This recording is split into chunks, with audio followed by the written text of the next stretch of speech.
UPSC के द्वारा शिक्षा सप्ताह के अंडर में कम्युनिटी इन्वॉल्वमेंट डे है, जहाँ पे हमारे सारे प्रोफेशनल्स जो रहते हैं, है ना, आप लोगों के भी कुछ एम्स हैं, आप कुछ बनना चाहते हैं, तो उसी के लिए यहाँ पे प्रोफेशनल्स आए हैं।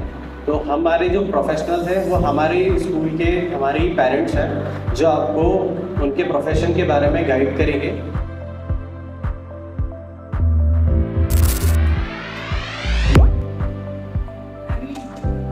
अगर देखें कि डॉक्टर बनने के लिए क्या क्या करना चाहिए, है ना।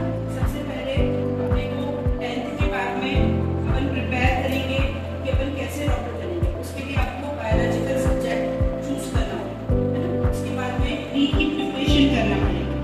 नीट की प्रिपरेशन करने के बाद में आपको जो है MBBS की सीट्स के लिए फाइट करना पड़ेगा। उसके वो होगा नीट की प्रिपरेशन के बाद में, ठीक है। उसके बाद MBBS कंप्लीट करने के बाद में अपन स्पेशलाइजेशन की आप काम कर रहे हैं तो आप करेंगे ही, पर समाज के प्रति भी काफी अपना अच्छा रोल दे पाएंगे। मेरी आशा है कि आप लोग सभी अच्छी तरह से लगे, फोकस करें। सबसे चीज होती है कि आप मस्ती करें, कोई दिक्कत नहीं, लेकिन सबसे मेन बात होती है आप फोकस करें। जितना आप पढ़ रहे हैं उसको फोकस से पढ़ेंगे ना, तो वो आपके लिए सबसे इम्पोर्टेंट रहेगा। ऐसा है कि फोकस अगर नहीं रहता है, आपने 1 घंटा पढ़ा लेकिन फोकस से पढ़ा तो वो आपके 3 घंटे के बराबर है। उसे समझा ही रहे। Thank you. 5 साल की पढ़ाई होती है, प्राइवेट यूनिवर्सिटी भी करवाती है, गवर्नमेंट यूनिवर्सिटी भी करवाती है।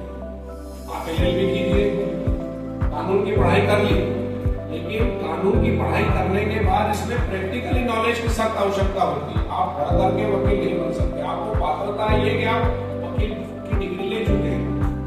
अगर आपको कोर्ट में मामले को चलाना है, उसका ट्रायल चलाना है, अपने पक्षकार का पक्ष कैसे रखना है, उसके लिए जरूरी है कि किसी सीनियर जो आपको योग्य लगे, किसी सीनियर वकील को अपना गुरु बनाइए। आपके स्कूल में अपने आप लोगों के माध्यम से अध्ययन कर रहे हैं ना, हमने हमारी LLB की पढ़ाई करने के बाद फिर हमने हमारा गुरु बनाया, जो मूलतः वकालत के क्षेत्र से आता है। होती है जैसे SBI हो गया, बैंक ऑफ इंडिया हो गया, बैंक ऑफ बड़ौदा हो गया, बैंक ऑफ महाराष्ट्र हो गया, ये ऑल बैंक्स जो होती है पब्लिक सेक्टर बैंक्स होती है। सेकेंडली होती है private bank, HDFC, axis, yes, ICICI, ये सारी बैंक्स प्राइवेट बैंक्स की तरह काम करती है। अब मॉडर्न ईरा में कुछ नई बैंक्स भी काम करती है, जैसे होती है स्मॉल फाइनेंस बैंक। ये बैंक सिर्फ और सिर्फ छोटे लोन्स प्रोवाइड करती है, जिनका काम स्मॉल फाइनेंस प्रोवाइड करवाना होता है। जैसे हमारे राजगढ़ में भी श्रीराम फाइनेंस होती है, IIFL गोल्ड लोन है, ये सब स्मॉल फाइनेंस बैंक होती है। थर्ड और most popular type of bank is the payment banks, जो आज की तारीख में सबसे ज़्यादा पॉपुलर हो रही है। हम सभी लोग उसका यूज़ करते हैं डेली रूटीन में, हमारे पेरेंट्स लोग करते हैं, लाइक फोन पे, गूगल पे, पेटीएम, ये सब पेमेंट बैंक्स होती है। Fourth and last type of banks पूरे इंडिया में चल रही है, अलग अलग जिनके नाम से, ऐसे 91 बैंक पूरे इंडिया में वर्क कर रहे हैं। और अगर उनकी ब्रांचेस की बात करें तो total as on July 24 1,60,000 branches पूरे इंडिया में बैंक्स की चल रही है। 1,60,000, ये भी बहुत बड़ा नंबर होता है। और हर साल 2,000 नई ब्रांचेस ओपन हो रही है हर साल। और अगर आप बात करें एक अप्रोक्सीमेट एम्प्लॉइज की, तो total 20 lakhs peoples working in the banking industry, 20 lakh लोग यहाँ पर काम करते हैं। तो अगर स्कोप की बात करें तो ये निरंतर प्रगति की ओर है, हमेशा बैंकिंग बढ़ता ही जा रहा है, क्योंकि भारत एक बहुत बड़ा वॉल्यूम वाला देश है। यहाँ पे बहुत सारे लोग ऐसे भी हैं, बहुत सारे गांव अभी भी ऐसे हैं जहाँ पे बैंक की सुविधा नहीं है, उन्हें अपने नियरेस्ट टाउन में आना पड़ता है। तो उसके लिए ये हमेशा निरंतर बढ़ता ही जा रहा है कि सभी को अपने अपने गांव में एटलीस्ट सब एक बैंक मिले। ये गवर्नमेंट का मिशन भी है कि हर एक गांव में एक बैंक हो। तो उसके लिए इस इंडस्ट्री में बहुत स्कोप है, बहुत ज्यादा, क्योंकि आप शुरुआत एक नीचे के लेवल से लेके आप नेशनल हेड तक बन सकते हैं। आपकी जो शुरुआत होती है फ्रंट डेस्क मैनेजर से होती है, फ्रंट डेस्क मैनेजर से आप सीनियर ब्रांच मैनेजर बन सकते हैं, ब्रांच मैनेजर से आप सीनियर मैनेजर बन सकते हैं, सीनियर मैनेजर से आप डिस्ट्रिक्ट हेड बन सकते हैं। किसी के मन में विचार आते हैं, मेरे मन में विचार आते थे तो मैं मेरी कॉपियों पे लिख देता था।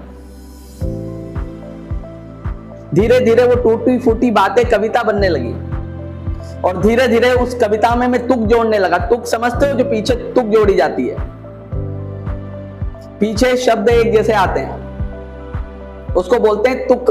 तो धीरे धीरे मैं तुक जोड़ने लगा और फिर जैसे सर ने कहा अखंड मंडलाकारम व्याप्त नियन चराचरम तत्पदम दर्शितम येन तस्मै श्री गुरुवे नमः। बिना गुरु के कुछ नहीं हो सकता। तो गुरु से ज्ञान मिला। मेरे गुरुदेव आदरणीय नगेंद्र सिंह जी ठाकुर, आदरणीय श्री संदीप जी शर्मा राष्ट्रीय कविधार, इन लोगों का सानिध्य, इन लोगों का समर्थन मुझे मिला। इन लोगों ने मुझे कविताएं लिखना मांझना सिखाया और आज माँ बागेश्वर की कृपा से देश के कवि सम्मेलनों के मंचों पर मैं कविता पाठ कर रहा हूँ। नाम भी मिल रहा है, प्रसिद्धि भी मिल रही है, रोजगार भी मिल रहा है। तो आप सब लोग भी कर सकते हैं। और मैं आज इस मंच से अपनी तरफ से, मैं से एक बहुत छोटा व्यक्ति हूं, लेकिन अपनी तरफ से एक बात कहना चाहता हूं कि यदि कोई बच्चा इस साहित्य के क्षेत्र में जाना चाहता है, यदि उसके अंदर इंटरेस्ट है, अगर वो कोई कविता लिखना चाहता है, निबंध लिखना चाहता है, कुछ भी उसके मन में अगर भाव आते हैं और यदि वो सीखना चाहता है, तो मैं सहर्ष अपनी स्वीकृति प्रदान करता हूं। वो मुझसे सारे सब्जेक्ट पर डिपेंड करता है। साहित्य में गणित भी आ जाता है, मैथ्स भी आ जाता है। तो सारे विषयों पे अच्छे से ध्यान केंद्रित करो। मैं आपके उज्जवल भविष्य की कामना करता हूं। इस अवसर पर मुझे विद्यालय प्रबंधन ने यहाँ याद किया, उसके लिए मैं अपना हृदय से आभार व्यक्त करता हूं और 4 पंक्तियां सुनाकर अपनी बात को विराम करता हूं। 4 पंक्तियां आप लोगों में मेरी लिखी हुई, मैंने ये उस समय लिखी जब दुनिया कोविड के उस महामारी से ग्रसित थी, चारों तरफ नकारात्मकता थी। तब मैंने ये कविता लिखी। एक छोटा सा अंश आप लोगों के बीच रखता हूं और अपनी वाणी को विराम दूंगा।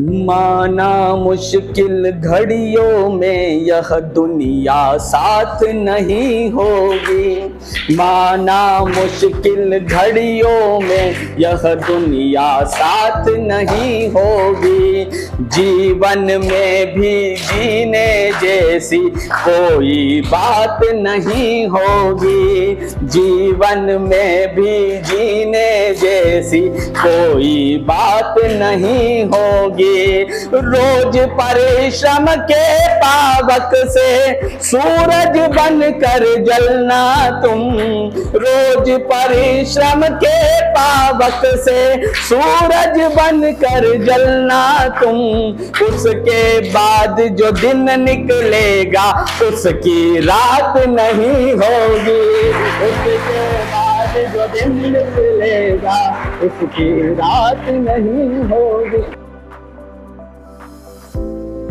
बातें बताई, सबने बताया कि इसको क्या डिग्री लगती है। मैं आपको एक सिंपल सी चीज़ बताना चाहता हूँ कि अगर आपको बिजनेस करना है तो आप कोई सी भी डिग्री के साथ बिजनेस कर सकते हैं। चाहे आपके पास MBA की डिग्री हो, BCom की डिग्री हो, डॉक्टरेट की डिग्री हो, कोई सी भी डिग्री हो, आप किसी भी डिग्री के साथ बिजनेस कर सकते हैं। और शिक्षा का एक अपना ही महत्व है। जैसा कि मेरे पिताजी ने मुझे बताया है कि ज्ञान होना बहुत ज़रूरी है, ज्ञान का होना, किसी भी चीज़ का आपको नॉलेज होना बहुत ज़रूरी है। और साथ ही अगर आप ज्ञान में इन्वेस्टमेंट, अगर मैं बिजनेस लाइन वाली भाषा में अगर आपको बताऊं, तो अगर आप ज्ञान में इन्वेस्टमेंट करते हैं तो जो उसका रिटर्न है वो आपको लाइफ टाइम लॉन्ग टर्म मिलता है। और इसके साथ ही आप देखेंगे कि सामान्य तौर पे जीवन जीने के लिए रोटी, कपड़ा और मकान उसकी जितनी ज़रूरत होती है, उसके साथ साथ एक ज्ञान भी बहुत महत्वपूर्ण है जो आपको हर फील्ड में और आगे जीवन जीने के लिए ज़रूरी है। अगर आपके साथ ज्ञान है तो आपको जीवन में कोई भी कठिनाई वगैरह नहीं आएगी। और अगर आपके पास और तुमने मेरी हर प्रार्थना स्वीकार कर दी। मैंने अपने जीवन में भी ये देखा है, मैं मांगता रहा और तुमने मेरी हर प्रार्थना स्वीकृत कर दी। मौन होकर समर्पित हो गया और तुमने झोली भर दी, मौन होकर समर्पित हो गया और तुमने झोली भर दी। मैं हृदय से आप सभी की आभारी हूँ और आशा करती हूँ कि ये जो अभिभावकगण हमारे पास बैठे हुए हैं, हमारे साथ में बैठे हुए हैं, ये हमारे लिए जब भी हम चाहें वक्त निकालें। और सर से तो मैं विनम्र अनुरोध करती हूँ कि वे अपने काव्य पाठ से हमारे बच्चों को अभिभूत करें। अभिभूत हूँ मैं आप सबके यहाँ आने से। Thank you.